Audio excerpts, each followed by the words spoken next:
ఇకపై మీకు ఇష్టమైన ఫేవరెట్ సీరియల్స్ యొక్క ఫుల్ ఎపిసోడ్స్ యూట్యూబ్లో అందుబాటులో ఉండవు. కేవలం సన్నెక్స్లో మాత్రమే ఫ్రీగా చూడొచ్చు.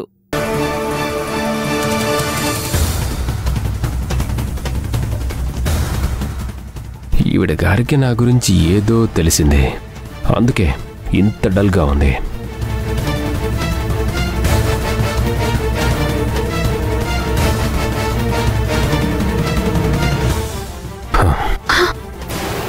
రిషి, కాఫీ ఏమైనా కావాలా?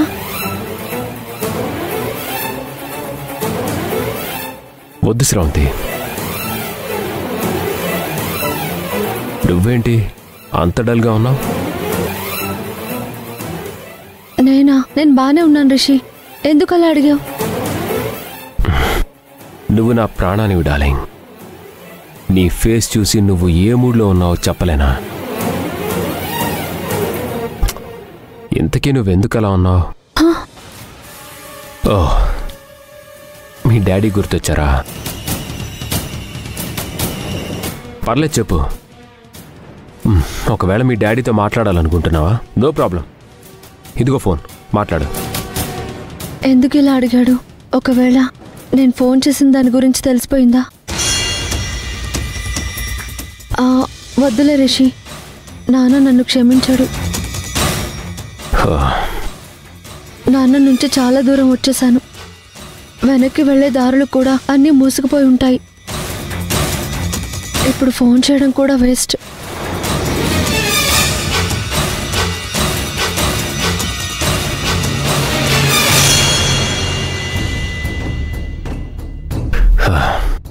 ఫోన్ కనపడితే నాన్నకు ఫోన్ చేయాలనుకునే అమ్మాయి వద్దు అందంటే తను నా గురించి ఏదో తెలుసుకుంది.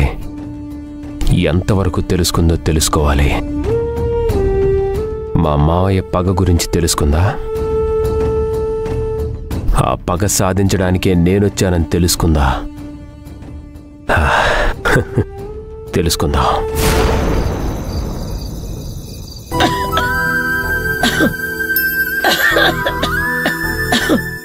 అమ్మా, నీకు ఒంట్లో బాలేదు కదా, ఎందుకు ఇక్కడ కూర్చున్నావు?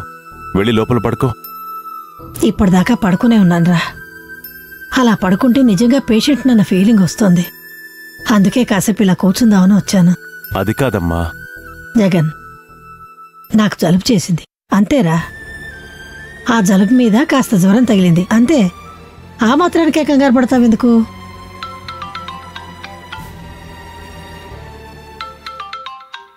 కోటయ్య ఫోన్ చేస్తున్నాడు, ఏంటో కనుక్కుంటాను. హలో, నమస్కారం అమ్మగారు. ఏం కోటయ్య, నేను చెప్పిన పని ఏం చేశావు? గది చెప్దామనే ఫోన్ చేసినమ్మా. మన పొలానికి మంచి బేరం వచ్చింది. మీరు ఓ పాలు వచ్చి గాలతో మాట్లాడితే బాగుంటుందమ్మా. సరే వస్తాను, కానీ వాళ్ళు మనం చెప్పిన రేటుకు ఒప్పుకున్నారా? ఒప్పుకున్నారమ్మా. వెంటనే డబ్బు ఇచ్చి రిజిస్ట్రేషన్ కూడా చేయించుకుంటానంటున్నారు. సరే కోటయ్య, నేను రేపే బయలుదేరుతాను. గట్నేనమ్మా, ఉంటానమ్మా. మంచి బేరం వచ్చిందట్రా. రేపు పొలం అమ్మడానికి నేను వెళ్తాను. ఆ డబ్బు వస్తే నువ్వు ఏదైనా బిజినెస్ మొదలెట్టచ్చు.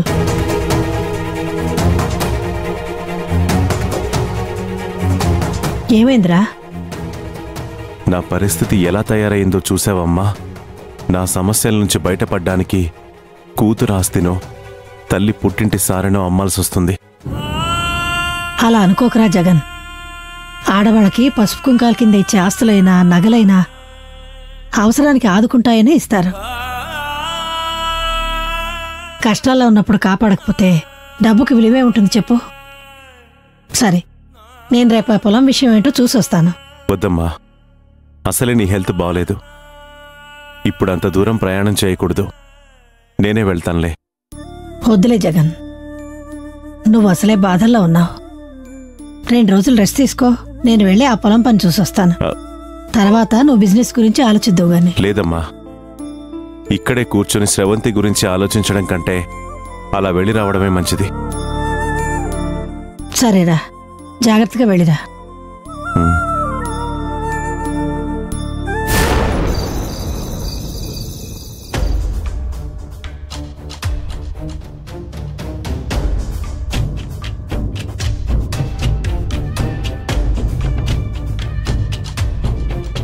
ఈ నంబర్ ఖచ్చితంగా శివుడిదే.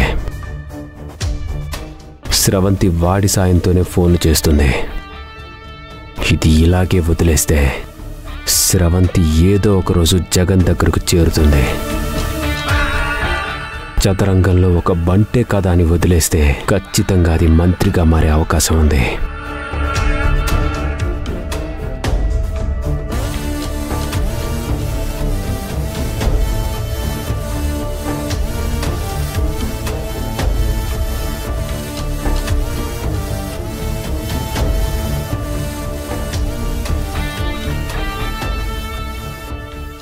రిషి బిహేవియర్లో ఏదో చేంజ్ కనబడుతోంది.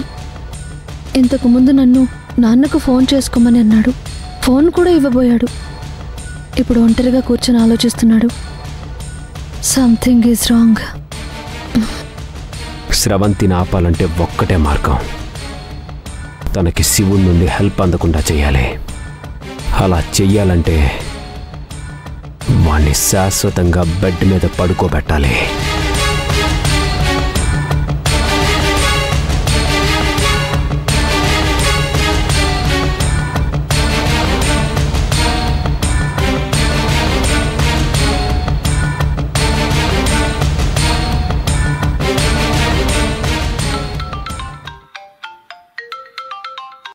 హలో సార్, చెప్పండి. నా పేరు రిషి. మీ నంబర్ నాకు. అవన్నీ వద్దు సార్. మీరు డబ్బులు ఇస్తారని, మీరు చెప్పిన పని చేయమని నాకు చెప్పారు. ఏం చేయాలో చెప్పండి. మీకు ఈ ఏరియాలో ఉండే శివుడు తెలుసు కదా? తెలుసు సార్. వాడో మెకానిక్, అందరితో గొడవలు పడుతూ ఉంటాడు. ఇప్పుడు నాతో కూడా గొడవ పడ్డాడు. వాడి గురించే మిమ్మల్ని కాంటాక్ట్ చేశాను. ఏం చేయమంటారు సార్? వేసేమంటారా? వద్దు. ఇక్కడ వాడిని మర్డర్ చేస్తే ఆ నేరం నా మీదకే వస్తుంది. వాడి కాళ్ళు చేతులు విరిచేయండి. అలాగే సార్. వాడు జన్మలో లేచి నిలబడకూడదు. అలాగే సార్, మీరు చెప్పినట్టు చేస్తాను.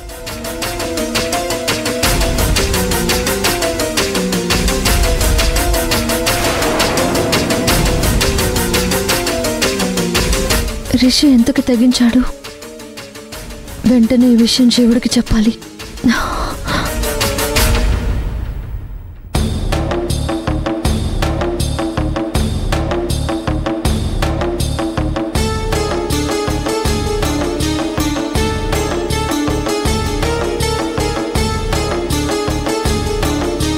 ఇక్కడ వాడిని మర్డర్ చేస్తే ఆ నేరం నా మీదకే వస్తుంది.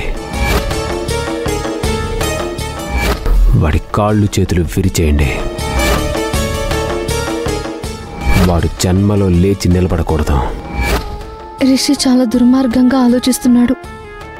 రౌడీలకు చెప్పి శివుడిని కొట్టించడానికి ట్రై చేస్తున్నాడు.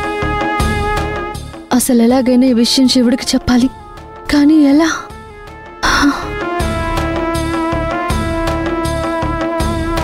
రిషి పడుకున్న తర్వాత వెళ్ళి శివుడికి ఫోన్ చేయాలి.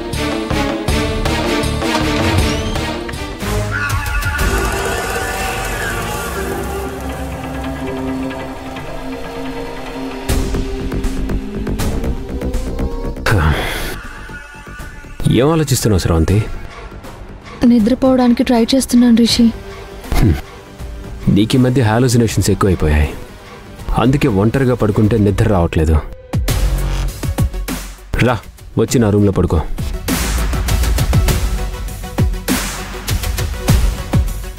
మనసులో భావం ముఖంలో కనబడకుండా దాస్తున్నాడు. మనసులో అంత కుళ్ళు పెట్టుకుని పైకి ఇలా నవ్వుతూ ఎలా మాట్లాడగలుగుతున్నాడో. ఏంటి స్రవంతి ఆలోచిస్తున్నావు? రా. వద్దులే రిషి, నేను ఇక్కడే పడుకుంటాను. నేనే రమ్మంటున్నాను కదా, రా. స్రవంతి, పరిగెత్తి పాలు తాగడం గుడ్, నిలబడి నీళ్లు తాగడం బెటర్, కూర్చొని కాఫీ తాగడం బెస్ట్. నేను నిన్ను బెస్ట్గా చూడాలనుకుంటున్నాను, కానీ నువ్వు గుడ్ అనిపించుకోవాలనుకుంటున్నావు. కానీ ఆ గుడ్ ఒక్కొక్కసారి వర్స్ట్ అవుతుంది. జాగ్రత్త. రిషి మాటలకి అర్థం ఏంటి? నేను శివుని కాంటాక్ట్ చేయడం గురించి మాట్లాడా? ఆ విషయం తెలిసే శివుణ్ణి కొట్టించాలనుకుంటున్నాడా? పద శ్రవంతి.